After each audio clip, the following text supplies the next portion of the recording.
یہ امتحانات کڑے کون کون سے امتحان ہیں جن سے انسان گزرتا ہے، جس کا میں نے کہا ہے کامل مرقع ہے حضرت ابراہیم علیہ السلام کی شخصیت، ان کی زندگی۔ سب سے پہلا انسان کا امتحان جو ہے اس کے عقل کا، شعور کا،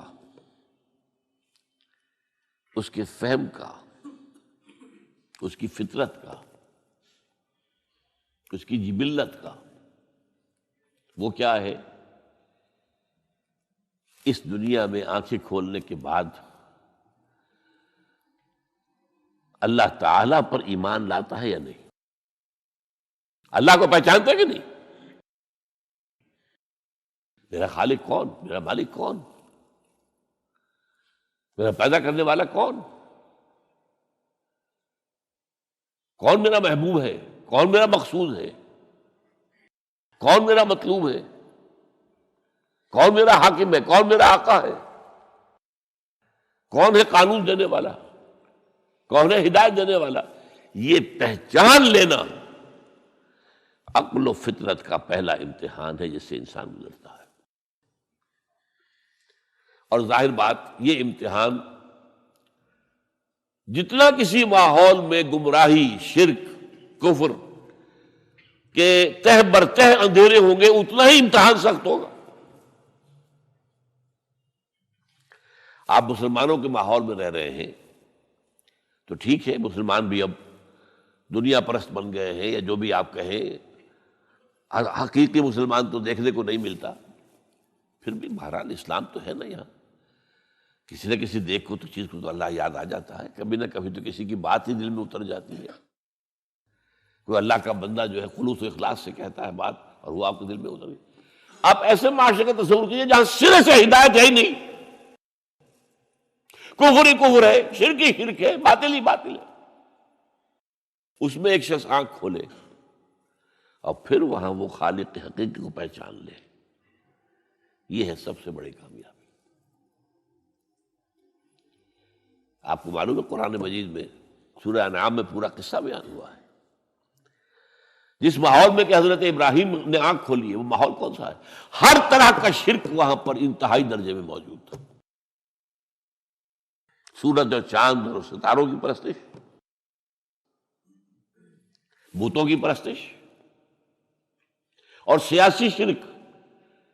بادشاہ کہتا تھا میں خدا ہوں، نمرود جو دعویٰ تھا فرعون کا وہی اس کا تھا۔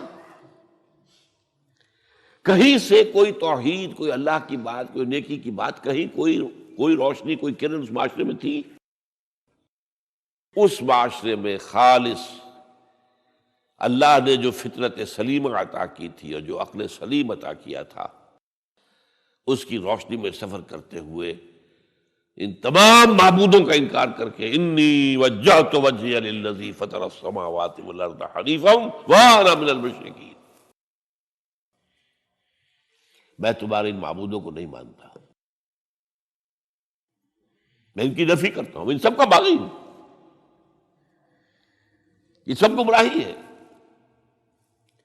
میں نے اپنا رخ کر لیا ہے ہر طرف سے یکسو ہو کر اس ہستی کی طرف جو آسمان اور زمین کی خالق ہے۔ سورج کا بنانے والا، میں سورج کو نہیں پوچھتا، سورج کے بنانے والے کو پوچھتا ہوں۔ میں چاند کا پجاری نہیں ہوں، چاند کے خالق کا پجاری ہوں۔ یہ ستاروں کا میں پجاری نہیں ہوں، ستاروں کے پیدا کرنے والوں کا، مالک کا میں پجاری ہوں، کائنات کا نہیں ہوں، کائنات کے خالق کا۔ انی وجہت وجہی للذی فطر السماوات والارض حنیفا وما انا من المشرکین۔ یہ پہلا امتحان ہے۔ دیکھیے اپنے اوپر قیاس نہ کیجیے، آپ کو اللہ نے پیدا کیا مسلمانوں کے گھر میں، آپ کے ایک کان میں پیدا ہوتے ہی اذان کہہ دی گئی، دوسرے میں اقامت کہہ دی گئی، آخر کہیں نہ کہیں تو کوئی اثر اس کا ہوتا ہوگا نا، تبھی تو، ورنہ یہ بے مقصد تو کام نہیں، اگر حضور سے مسنون ہے یہ، کیا پتہ ہمارے تحت الشعور کی کون سی ٹیپ جو ہے وہ اس وقت چل رہی ہو اور اس کے اوپر جو ہے یہ نقش ہو گئے، کچھ نہیں کہہ سکتے۔ لیکن وہاں جو کچھ بھی نہیں تھا، کفر ہی کفر، سیاسی شرک، مذہبی شرک، ستارہ پرستی کا شرک، بت پرستی کا شرک۔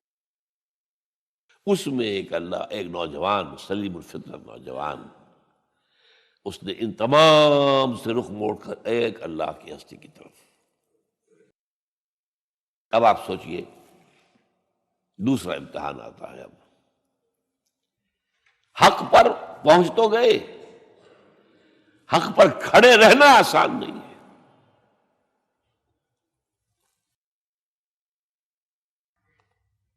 اس کے لیے امتحانات آئیں گے، آزمایا جائے گا۔ الف لام میم احسب الناس ان یترکوا ان یقولوا آمنا وهم لا یفتنون وَلَقَدْ فَتَنَّا الَّذِينَ مِن قَبْلِهِمْ فَلَيَعْلَمَنَّ اللَّهُ الَّذِينَ صَدَقُوا وَلَيَعْلَمَنَّ الْكَاذِبِينَ۔ ہم تو آزماتے ہیں، پھر تم نے کہہ تو دیا ربی اللہ، اچھا آپ دیکھتے ہیں تمہیں جانچیں گے، پرکھیں گے، امتحان لیں گے تمہارا۔ وہ امتحان کیا تھا؟ اسی کو کہا نا سورۃ میں حامیم سجدہ میں، ان الذین قالوا ربنا اللہ ثم استقاموا، بے شک وہ لوگ جنہوں نے کہا ہمارا رب اللہ ہے اور پھر جم گئے۔ یہ جم جانا جو ہے اس استقامت میں قیامت مضمر ہے۔ سب سے پہلے گھر میں جنگ ہوئی، باپ کہتا ہے ابراہیم کیا اراغب انت عن آلہتی یا ابراہیم، اے ابراہیم یہ کیا تم میرے آلہہ، میرے جو معبود ہیں ان سے تم نے روگردانی کر دی ہے۔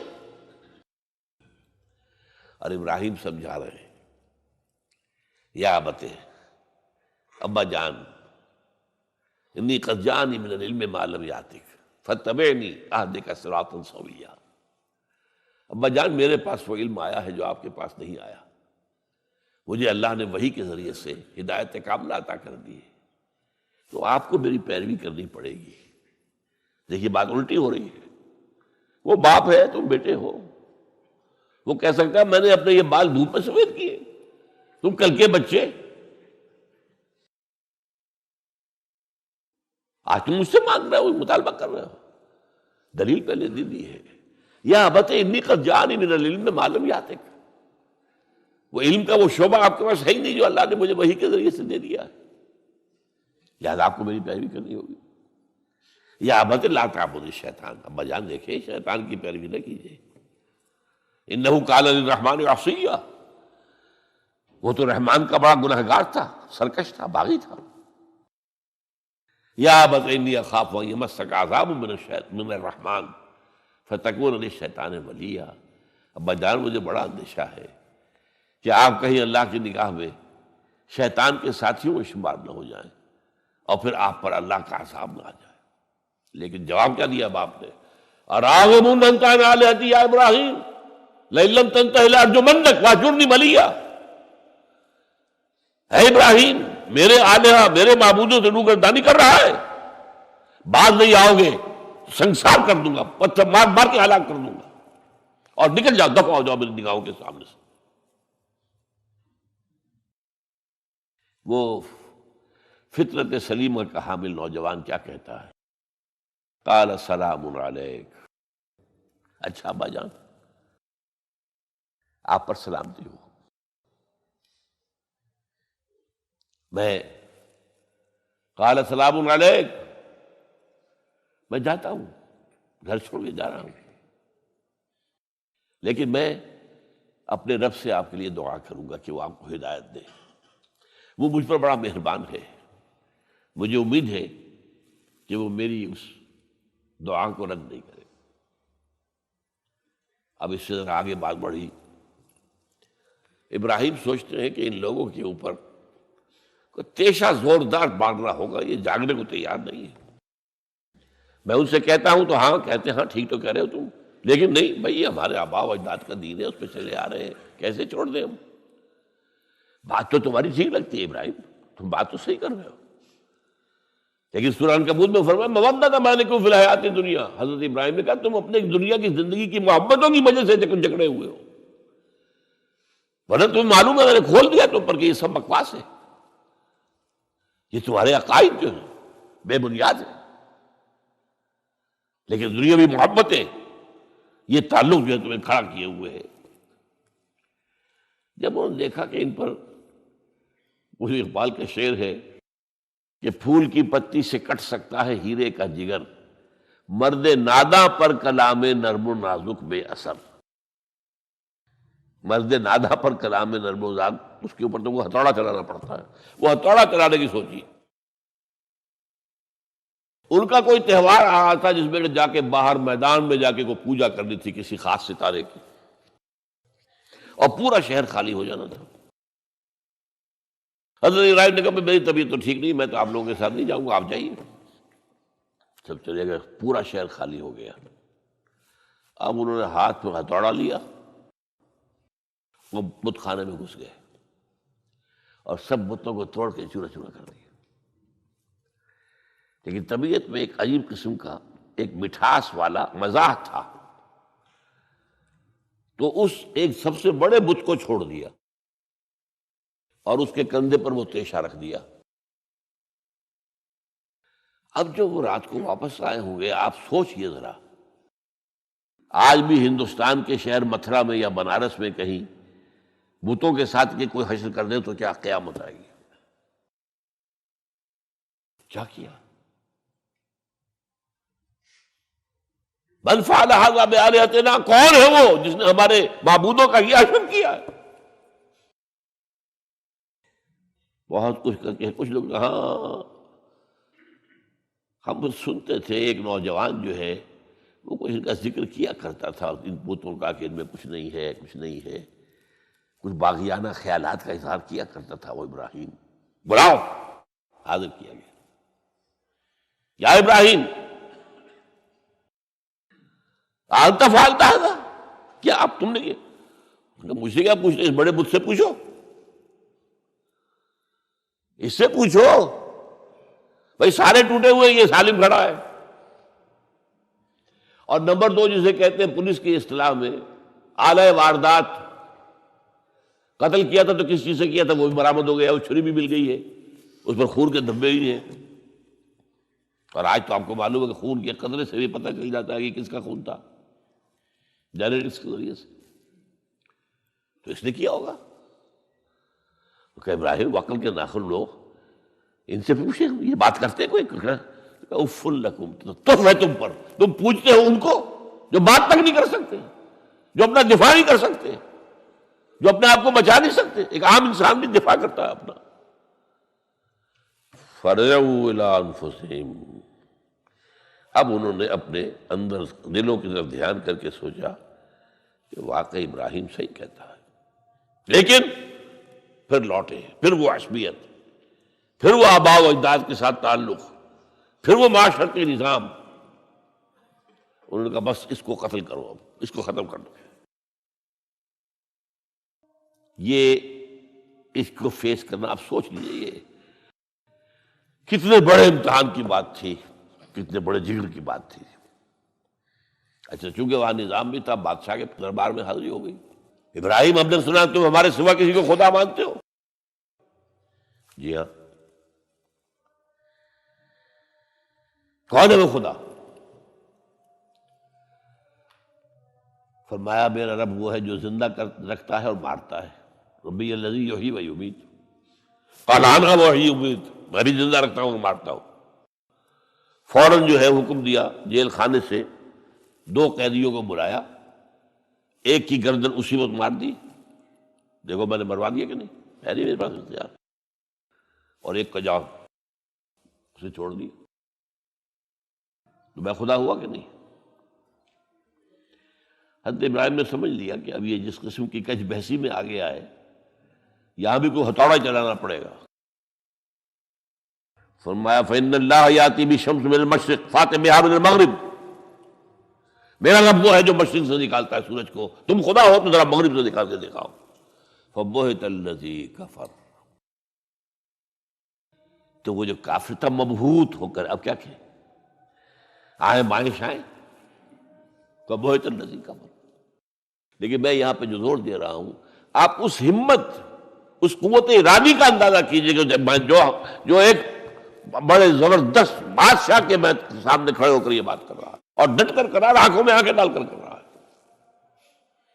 ان الذین قالوا ربنا اللہ ثم استقاموا، تتنزل علیہم الملائکۃ الا تخافوا ولا تحزنوا وابشروا بالجنۃ التی کنتم توعدون. یہ کیفیت. تو پہلا امتحان تو ہے ان مادی غلافوں میں لپٹے ہوئے ہونے کے باوجود حق کو پہچان لینا.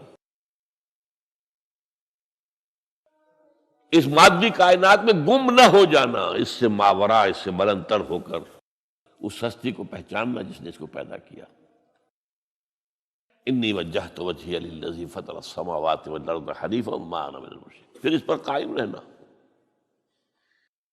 اور بڑے سے بڑا رزق لینا. آپ نے گھر سے نکال دیا، ٹھیک ہے چل جا رہا ہوں. قال السلام علیک ساستغفر لک ربی انہ کان بی حفیہ. موت کو فیس کیا ہے تو اس طرح کیا ہے. اور کیسا جواب دیا ہو کیسا. میں نے کہا ایک مذاق کا انداز تھا ان کے عمل میں کہ اس سے پوچھو ایک صحیح سالم کھڑا باقی ٹوٹے ہوئے تو کرنے والا یہ سرکمسٹانشل ایویڈنس کیا ہوتا ہو. آج بھی آپ کے یہاں مقدمات کے اندر ایک سرکمسٹانشل ایویڈنس بھی تو ہوتا ہے نا. حالات قرائن کی کیا گواہی ہے. تو وہ سالم میں باقی سب ٹوٹے ہوئے ہیں. دوسرے یہ کہ آلہ جو ہے اس کے پاس سے برآمد ہو رہا ہے، اس کے کندھے پر رکھا ہوا. اور پھر یہ کہ بادشاہ کے دربار میں جا کر جس طرح اس کی انکار کیا ہے اس کی خدائی کا. ان کا ٹھیک ہے اس کو تو اب زندہ آگ میں ڈالو اور یہ گر جائے، ختم کر دو، اس کو بسم کر دو. اچھا، اس کے لیے تیاریاں کی گئی ہیں. سورہ صافات میں اس کا ذکر موجود ہے. تو اب حضرت ابراہیم دیکھ رہے ہیں کہ میرے لیے آگ کا الاؤ تیار ہو رہا ہے بہت بڑا. ایک اوپر مچان بنائی گئی ہے جہاں سے کہ ان کو پھینکنا ہے آگ میں. سب ہو رہا ہے. وہ سب یہ کس لیے کر رہے تھے؟ یہ نوجوان کے ہوش ٹھکانے آ جائیں گے جب آگ دیکھے گا سامنے. ابھی تو کوئی آیا نہیں نا امتحان اس پر. اسی لیے قرآن میں آیا ہے کہ ہم نے ان کو ناکام کر دیا جنہوں نے کہ یہ آزمائش ڈالی تھی. حضرت ابراہیم کود گئے. اقبال کہتا ہے بے خطر کود پڑا آتش نمرود میں عشق، عقل ہے محو تماشائے لبے بام ابھی. دیکھیے یہ دو عقلیں ہیں، یہ سمجھ لیجیے. ایک عقل وہ ہے جو پہچان لے، ایک عقل وہ ہے جو آگے چلنے سے روکے. دیکھو جواب ٹھیک نہیں تمہارا، کیا کر رہے ہو؟ اپنی جان سے کھیل رہے ہو، جان سے چلے جاؤ گے. تو عقل جو ہے ایک معنی میں وہ حقیقت کو پہچاننے میں مددگار ہے، اگرچہ منزل تک نہیں پہنچا سکتی. گزر جا عقل سے آگے کہ یہ نور چراغ راہ ہے، منزل نہیں ہے. راس چراغ رکھا ہے تو روشنی تو ہو جائے گی نا، کچھ نہ کچھ دکھا دے گی. بس یہ چراغ راہ ہے، یہ آخری منزل تک عقل نہیں پہچان سکتی. یہ تو فطرت انسانی ہے، قلب ہے، روح انسانی ہے، وہ پہچانتی ہے. اور عقل گو آستان سے دور نہیں، اس کی قسمت میں پر حضور نہیں، حاضری نہیں ہوتی وہاں. اللہ تک پہنچانے والی شے عشق ہے، اللہ کی محبت ہے. آگے چلنے سے تو عقل روکتی. عقل کا لفظ جو ہے وہ اس سے پہلے یقیناً کئی مرتبہ میں نے یہاں پہ بیان کیا ہوگا. عقل کے معنی ہے روکنے والی. یہ جو سعودیز جو ہے وہ اپنے سروں کے اوپر ایک باندھتے ہیں، کوئی سنہری رنگ کا ہوتا ہے، کچھ ہوتا ہے اس کو اپنے رومال کے اوپر. اس کو اقال کہتے ہیں، اقال. یہ ان کی پرانی بدویانہ، جب ان کو کھانے پینے کو بھی نہیں ملتا تھا، بھوکے پیاسے ننگے پاؤں ننگے بدن رہتے تھے، اس وقت سے یہ رواج ہے. ان کی ساری زندگی جو ہے گھومتی تھی اونٹ کے گرد. اونٹی کا گوشت کھا لینا ہے، اونٹی کا دودھ پی لینا ہے، اونٹ کے اوپر سواری کر لینی ہے، اونٹ کی کھال سے جو ہے وہ خیمے بنا لینے ہیں، اونٹ کے بالوں سے اپنے لیے کوئی کمبل بنا. اونٹ ہی اونٹ تھا. جیسے ہمارے یہاں پنجاب میں جن علاقوں کو کہا جاتا ہے جو جانگلی علاقہ، وہ بھینس ہی بھینس تھی، بھینس کا کلچر تھا وہاں. بھینس کا دودھ پی لیا، بھینس کے مکھن سے کھا لیا، لسی سے نہا لیے، اور یہ ساری چیزیں جو ہے بھینس کا گوشت کھا لیا. بھینس ہی بھینس تھی. اور کیا تھا؟ یہ مج کلچر تھا یہاں کا سارا، یہ جو آپ کے ہاں جانگلی کہلاتے ہیں، یہ تو آباد کار آئے ہیں جلندھر سے، ہوشیارپور سے، گرداسپور سے، وہ آباد کاروں نے آ کے پھر یہاں پر جو ہے وہ ساری چیزیں بتائی ہیں، ورنہ یار کس کو جانتے، گڑ کی نہیں جانتے، گڑ کس بلا کا نام نہیں جانتے، چینی تو بہت دور کی بات ہے، گڑ نہیں جانتے۔ تو ان کا یار کیا معاملہ تھا، اونٹ ہے، اب اونٹ کا یہ ہے کہ جب بدو سواری کر کے جا رہا ہے، ایک جگہ پر اترا ہے، اسے پیشاب کرنا ہے، کچھ اور کرنا ہے، اب اس خطرے سے کہ کہیں اونٹ بھاگ نہ جائے، اس کے ایک گھٹنے کو ایک رسی سے باندھ دیتا تھا، اب 3 پاؤں رہ گئے، 3 پاؤں سے اچک تو سکتا ہے، وہ بھاگ تو نہیں سکتا، تو اچک کر وہ اگر کہیں کوئی آس پاس درخت ہے، کیکر کا درخت ہے، تو وہ ناشتہ کچھ کر لے، کھا لے، کوئی حرج نہیں ہے، ایک بھاگے نا۔ تو وہ جو رسی جس سے اونٹ باندھتے تھے، اس کا گھٹنا، وہ اب کیا ہوا، اب اسے جانا ہے سفر پر دوبارہ، وہ جائے گا، وہ رسی وہاں سے کھول کے سر پہ باندھ لے گا، کاٹ کے رسی کو، یہ اقال۔ اب وہ سنہری بھی ہوتے ہیں، کیا کیا خوبصورت ہوتے ہیں، لاکھوں روپے کا ہوتا ہے، لیکن تہذیبی پس منظر اس کا یہ ہے۔ اب ظاہر بات ہے کہ وہ تو روک، اس لیے حدیث میں یہ لفظ آیا ہے۔ ایک مرتبہ حضور مسجد نبی میں تشریف فرما تھے، باہر کوئی بدو آئے صحابی باہر سے، اور انہوں نے اپنے اونٹ کا یا اونٹنی کا گھٹنا نہیں باندھا، اسے ویسے ہی چھوڑ کے اندر آ گئے۔ حضور نے فرمایا تم نے اس کا گھٹنا کیوں نہیں باندھا؟ جواب دیا میں نے اللہ پر توکل کیا۔ فرمایا غلط، اعقلھا ثم توکل، پہلے اس کا گھٹنا باندھو پھر توکل کرو۔ وسائل کا استعمال ترک کر دینا توکل نہیں ہے۔ ہاں یہ سمجھو کہ وسائل کے ذریعے سے نہیں ہوگا، جو بھی کچھ ہوگا اللہ کی کیے سے ہوگا، لیکن وسائل کا استعمال تو کرنا ہے، وہ توکل اسلام میں نہیں ہے جو رہبانیت کا توکل ہے۔ بہرحال تو یہ اب جو ہے عقل جو ہے، اب اس وقت جو کہ بے خطر کود پڑا آتش نمرود میں عشق، عقل ہے محو تماشائے لبے بام، ابھی عقل تو وہیں پر کھڑی ہوئی ہے، سوچ رہی ہے کودنا چاہیے کہ نہیں کودنا چاہیے، اور ابراہیم کود بھی چکا۔ لوگ حیران رہ گئے ہیں، لیکن اللہ نے اس آگ کو گل و گلزار بنا دیا۔ قلنا یا نار کونی بردن وسلام علی ابراہیم۔ اب آیا چوتھا امتحان کہہ لیجیے اس کو، یہ رسولوں کے باب میں اللہ کا قاعدہ ہے، اس قوم کی طرف کسی رسول کو بھیجیں، اگر وہ قتل کرنے پر آمادہ ہو جائے رسول کو، تو پھر وہاں سے ہجرت کی اجازت ہوتی ہے۔ جیسے حضور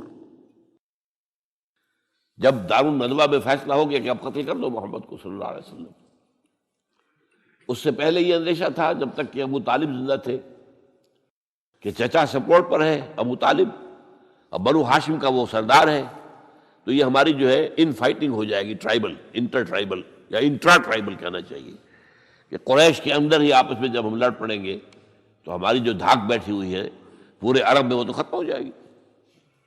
A house divided amongst itself cannot stand۔ یہ وہ چیز تھی جو ابھی تک ان کے ہاتھ روکے ہوئے تھی۔ اب ابو طالب مر گئے، اب جو سردار ہے بنو ہاشم کا وہ ابو لہب ہے، وہ حضور کا وزیر سب سے بڑا دشمن ہے،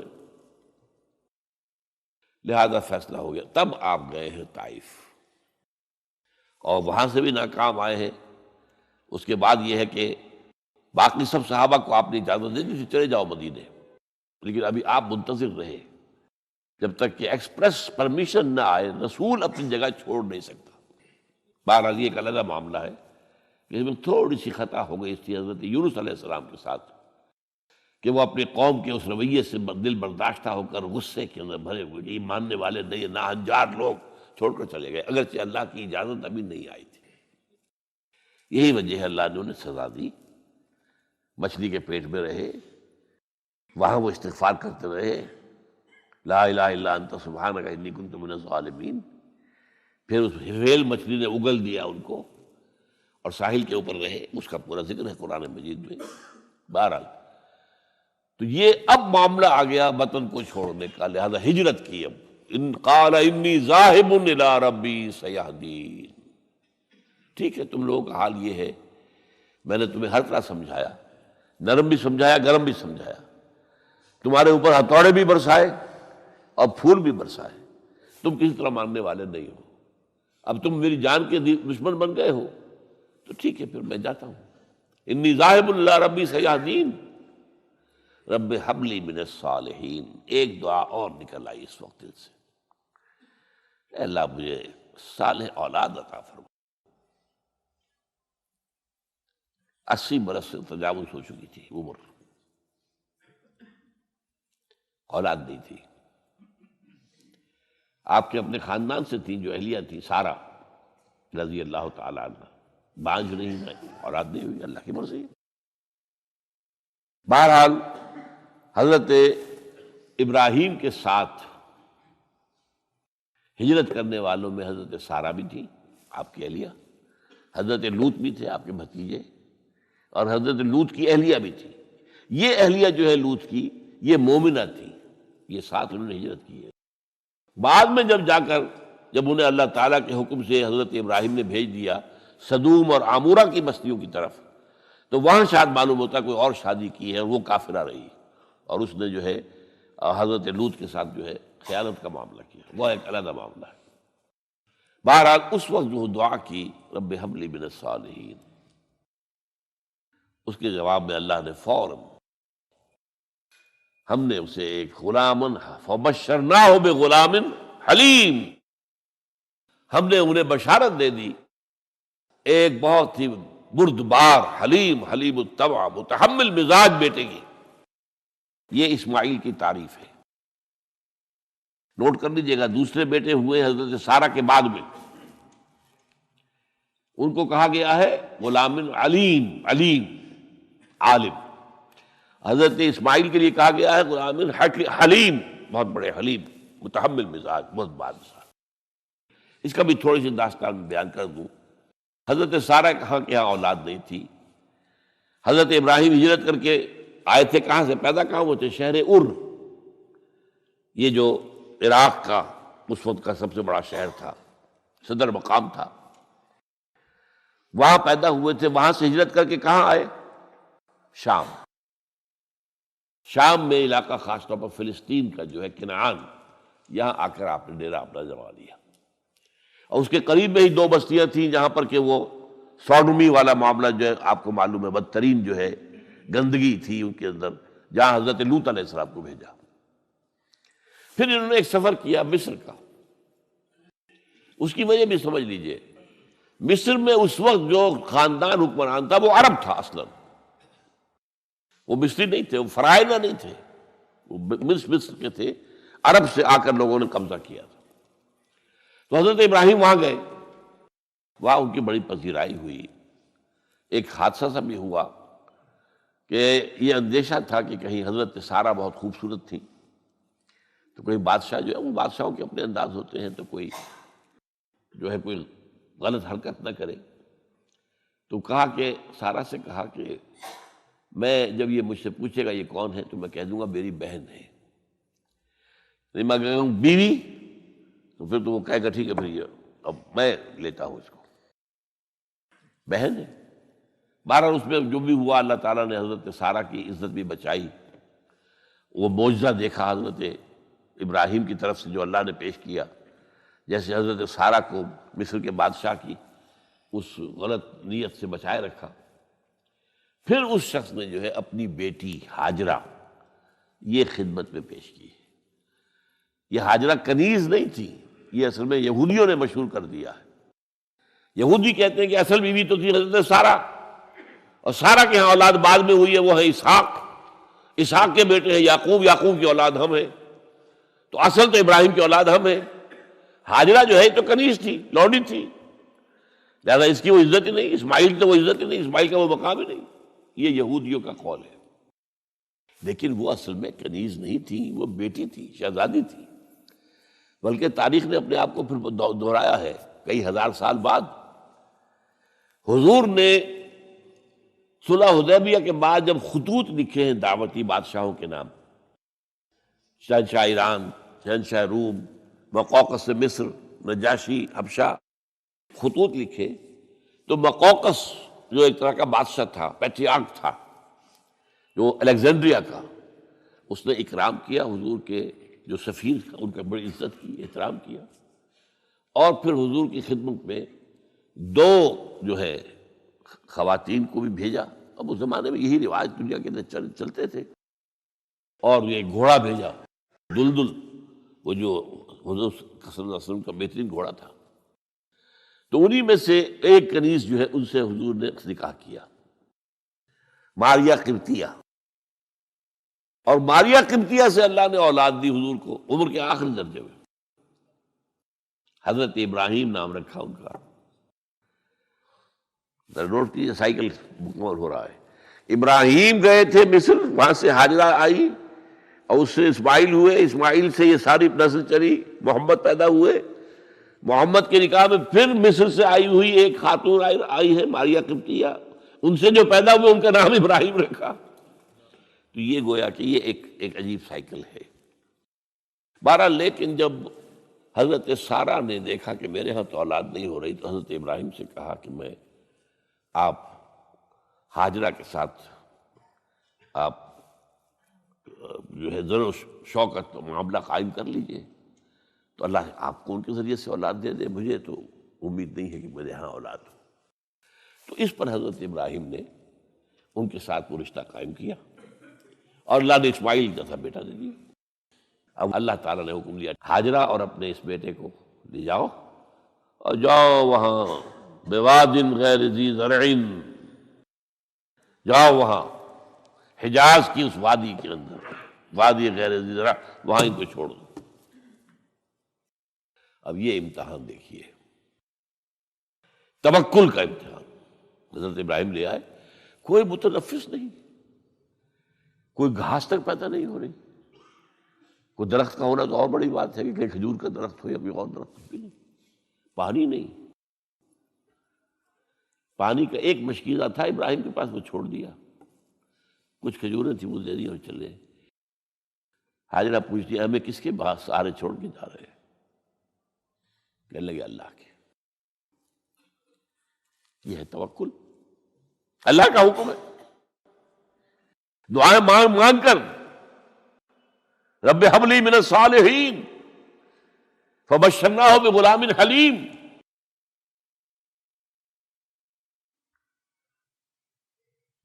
اب وہ بچہ آتے رہتے تھے، چکر لگاتے تھے. فلما بلغ معہ السعی، جب وہ بچہ اسماعیل ان کے ساتھ بھاگنے دوڑنے کے قابل ہو گیا، کاموں میں ہاتھ بٹا رہا ہے، 13 برس کی عمر ہو گئی ہے، نوجوان. اب اندازہ کیجئے 100 برس کی عمر، بوڑھا آدمی، اولاد اب تک ہوئی نہیں تھی. ایک اولاد مانگ مانگ کر دعا سے اللہ سے لی ہے. اب آخری امتحان آتا، اس سے آگے کوئی امتحان نہیں ہے. اس بوڑھے شخص کی نخل تمنا ہری ہو رہی تھی اپنے بیٹے کو دیکھ کر. فلما بلغ معه السعي قال يا بني اني ارى في المنام اني اذبحك فانظر ماذا ترى. کہتے ہیں حضرت ابراہیم بیٹے، میں مسلسل دیکھ رہا ہوں خواب میں کہ میں تمہیں ذبح کر رہا ہوں. تو دیکھو غور کرو تمہاری رائے کیا ہے. نبی کا خواب بھی وہی ہوتا ہے، اس میں کوئی شیطنت جو ہے، کوئی شیاطین جن و انس کی کوئی مداخلت نہیں ہو سکتی. پھر یہ کہ پے بپے 3 دن یا بنی انی اری فی المنام انی اذبحک فانظر ماذا تری. اب جواب سنیے، وہ حلیم. یا ابت افعل ما تؤمر ستجدنی انشاءاللہ من الصابرین. ابا جان کر گزریے جو آپ کو حکم ہو رہا ہے. تومر ابرتا نہیں، تومر حکم ہو رہا ہے. جب 3 دفعہ آپ کو یہ حکم ہو گیا اللہ کی طرف سے تو پھر دیر کاہے پہ. یا ابت افعل ما تؤمر ستجدنی انشاءاللہ من الصابرین. آپ مجھے انشاءاللہ صابر پائیں گے. یہ وہ صابر اور حلیم ہونے کی شان ہے، جان دینے کے لیے تیار. اب یہاں بھی دیکھیے کہ یہودیوں نے اتنی تحریفیں کی ہیں. وہ ذبیح اللہ حضرت اسحاق کو کہتے ہیں. یہ بعد میں حضرت اسحاق پیدا ہوئے، 13 سال بعد، 100 برس کی جب عمر تھی حضرت ابراہیم کی تب ہوئے. اب وہ کہتے ہیں کہ ذبیح اللہ جو ہے وہ اسحاق ہے. یہ اسماعیل تھے۔ مروا پہاڑی، جو مروا اور یہ موریا، وہاں پر بھی انہوں نے ایک پہاڑی کا نام رکھ دیا مروا۔ وہ کہتے ہیں یہاں پر اسحاق کو ابراہیم نے ذبح کرنے کی کوشش کی، سب بکواس۔ ایک بڑی عمدہ کتاب مولانا فراہی رحمۃ اللہ علیہ کی تھی، عربی، پھر اس کا ترجمہ ہوا، الرأی الصحیح فی من هو الذبیح۔ عربی میں کتاب تھی کہ ذبیح کون تھا، اسماعیل یا اسحاق، اس کے بارے میں صحیح رائے کیا ہے، یہ اس کتاب کا موضوع ہے۔ تو انہوں نے تورات کے حوالے سے ثابت کیا ہے۔ اصل میں ہوتا کیا ہے، چور لاکھ چیزیں چھپا بھی جائے اپنی تو کہیں نہ کہیں کلو چھوڑ جاتا ہے۔ آخر تفتیش ہوتی ہے، پولیس والے بھی جانتے ہیں کہیں نہ کہیں سے کوئی نہ کوئی کلو جو ہے، اب ساری چیزوں کو سمیٹنا مشکل ہوتا ہے اس کے لیے، تو اس کے اندر وہاں کلو موجود ہے، اسحاق اس کے اندر تورات کے اندر جس سے ثابت ہوتا ہے، انہوں نے ثابت کیا۔ الرأی الصحیح فی من هو الذبیح، اس کا میں نے ترجمہ شائع کیا تھا جب میں نے ابتدا کی ہے لاہور میں آ کر اپنے کام کی 1965 میں، تو دارالاشاعت الاسلامیہ میں نے قائم کیا تھا اپنا ایک دارالاشاعت پبلشنگ ہاؤس، اس سے وہ کتاب شائع کی تھی میں نے۔ اب بھی وہ چھپتی ہے، اب وہ اور پبلشر ہیں ان کے، وہ چھاپ رہے ہیں۔ بہرحال تو حضرت اسماعیل جو ہے وہ ذبیح اللہ ہے، اللہ نے جب لٹا دیا، فلما اسلما وتلہ للجبین۔ اب یہاں پر ذرا نوٹ کیجئے، اسلما، جب دونوں نے اسلام کا مظاہرہ کیا، وہ جو میں نے کہا تسلیم، سر تسلیم خم ہے جو مزاج یار میں آئے۔ بوڑھا باپ چھری لے کر تیار ہو گیا ہے، اور جوان بیٹا گردن ڈال کر بس صرف ایک احتیاط کی ہے کہ پیشانی کے بل لٹایا ہے تاکہ چہرہ سامنے نہ رہے، بس اتنی بات۔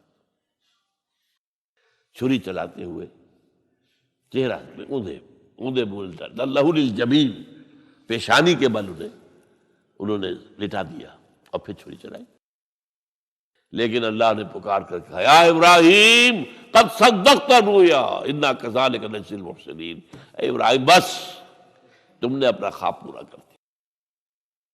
میں نے آج سے بہت پہلے مضمون لکھا تھا اس پر، تو میں نے کہا تھا جس کا امتحان لیا جا رہا تھا وہ فیل نہیں ہوا، ممتحن کو بس کرنی پڑی ہے، اللہ کو بس بس بس۔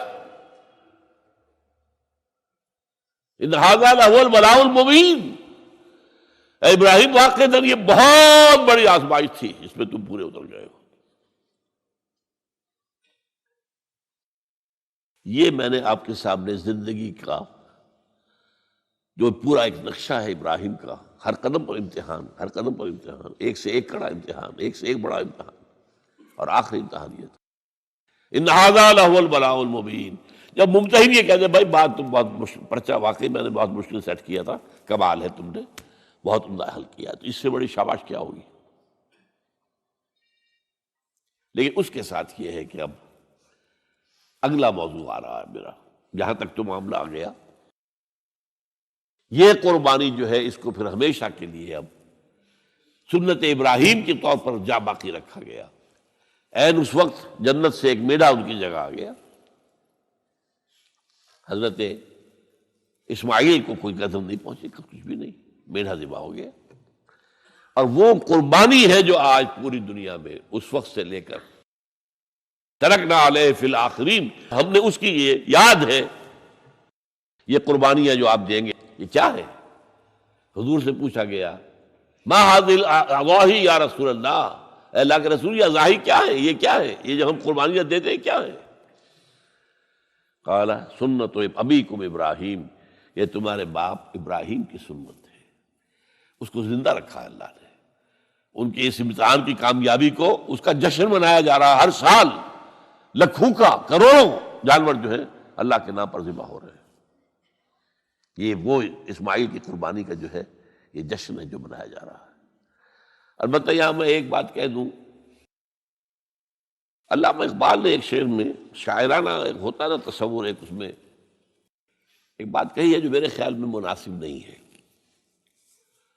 شعر تو بہت اچھا ہے، غریب و سادہ و عجیب، غریب و سادہ و رنگی ہے داستان حرم، نہایت اس کی حسین ابتدا ہے اسماعیل. یہ بہت سے لوگوں کو بہت شعر پسند آتا ہے، خصوصاً شیعہ بھائیوں کو تو بہت ہی پسند آئے گا، کہ وہ جو قربانی اسماعیل کی ہو رہی تھی اور نہیں ہوئی تھی وہ قربانی ہے جو حسین کی ہوئی ہے کربلا کے اندر.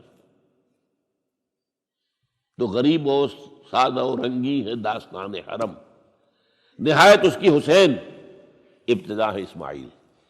میں کہتا ہوں اس میں تو کوئی چیز جوڑ کھانے والی ہے ہی نہیں. اسماعیل کو ذبح کرنے والے کون تھے؟ رسول، امام الناس، خلیل اللہ، ابو الانبیاء. اور حسین کو ذبح کرنے والے کوفی، یزیدی، زیادی. نمبر 2، اسماعیل تو ذبح نہیں ہوئے، حسین تو ذبح ہو گئے، کیا مناسبت ہے؟ نمبر 3، حضرت اسماعیل نے تو خود ہی گردن ڈال دی تھی، حضرت حسین تو لڑتے ہوئے ماشاءاللہ بہادری کے ساتھ لڑتے ہوئے جان دیے انہوں نے ایسے تو نہیں گردن ڈال دی تھی. تو کوئی مناسبت نہیں ہے، تو کوئی نہ کوئی تو مناسبت ہونی چاہیے نا. تو اس کی میں نے ترمیم کی ہے ایک، اور علامہ اقبال سے جب اگر اللہ نے آخرت میں ملاقات کرائی تو بتاؤں گا، وہ بھی شاید مان لیں گے میری بات کو، کہ غریب و سادہ اور رنگی ہے داستان حرم، نہایت اس کی ہے عثمان، ابتدا حابیل. یہ حابیل اور قابیل دو بھائیوں کا معاملہ ہوا تھا، دونوں نے قربانی پیش کی. قابیل کی اللہ نے قبول نہیں کی، حابیل کی کر لی. غصے میں بھرا ہوا قابیل نے کہا میں تمہیں مار دوں گا، ہلاک کر دوں گا. انہوں نے کہا بھائی جان اب یہ تو اللہ کا کام ہے، کس کی قربانی اس نے قبول کی کس کی نہیں کی. اللہ تو قبول کرتا ہے متقیوں سے. باقی اگر آپ اپنا ہاتھ اٹھائیں گے مجھے قتل کرنے کے لیے، میں اپنا ہاتھ نہیں اٹھاؤں گا. میں تو یہ چاہوں گا کہ آپ اپنے گناہ کا بوجھ بھی لے جائیں، میرے گناہ کا بوجھ بھی آپ ہی لے جائیں. مجھے قتل کریں گے مظلوم حالت میں تو میرے سارے گناہ بھی آپ کے کھاتے میں پڑ جائیں گے. تو میں تو کامیابی اسی کو سمجھتا ہوں. یہ تو آدم کے 2 بیٹوں کا معاملہ ہو رہا ہے کہ نہیں، یہی تو معاملہ ہوا حضرت عثمان کے ساتھ. لاکھوں مربع میل کی حکومت تھی ان کی، لاکھوں فوجی موجود تھے. یہ جو تھے گنتی کے چند لوگ آ گئے تھے شریر، عبداللہ ابن سبا کے پیروکار، وہ تو اجازت اگر دیتے تھے شام سے مصر سے فوج تیار کھڑی ہے اور اجازت مانگ رہی ہے کہ آپ اجازت دیجیے ہمارے ان کا قلعہ کعبہ نہیں، اجازت نہیں دے نہیں. اتنی بڑی بات ہے یہ کہ حضرت عثمان کہتے ہیں کہ میں کسی کلمہ گو کا کے خون سے اپنا ہاتھ رنگنا نہیں چاہتا. یہ کچھ بھی ہے، کلمہ گو تو ہے. اپنی جان بچانے کے لیے کلمہ گو کی جان لے لوں، جب یہ مجھے مار دیں گے پھر تم ان سے قصاص لینا، یہ پھر تمہارا کام ہوگا، میرا مجھ سے کوئی تعلق نہیں. تو وہ ہیں کہ جو اصل میں جن کو پھر شہید کیا گیا، اور قابیل نے حابیل کو شہید کیا. تو یہ تو مناسبت ہوئی نا، کہ جس طریقے سے اس نے کہہ دیا تھا حابیل نے کہ بھائی جان میں تو ہاتھ نہیں اٹھاؤں گا، آپ جو مرضی کیجیے. اسی طرح حضرت عثمان نے کہا میں ہاتھ نہیں اٹھاؤں گا، میں کلمہ گو کا کسی کا خون اپنے گردن پر نہیں لینا چاہتا. ہاں یہ جب مجھے قتل کر دیں گے پھر تم قصاص لے لینا، یہ اللہ بات ہے. تو میں نے اس شعر کو یوں کیا ہے. اب غریب و سادہ و رنگی ہے داستان حرم، پہلا مصرع تو یوں کا تو ہے، نہایت اس کی ہے عثمان، ابتدا حابیل. حضرت اسماعیل تو ہوئے ہی نہیں نہ شہید ہوئے نہ ذبح ہوئے، وہ تو ہوئے ہی نہیں، واقع نہیں. وہ تو ایک امتحان تھا جو اللہ نے لیا اور چھری نے کاٹا ہی نہیں. تیرے عشق نچایا، تیرے عشق نچایا، تیرے عشق نچایا کر کے تھیا تھیا. چھیتی بوڑی وے طبیبا نہیں تے میں مر گئیاں. چھیتی بوڑی وے طبیبا نہیں تے میں مر گئیاں. تیرے عشق نچایا کر کے تھیا تھیا.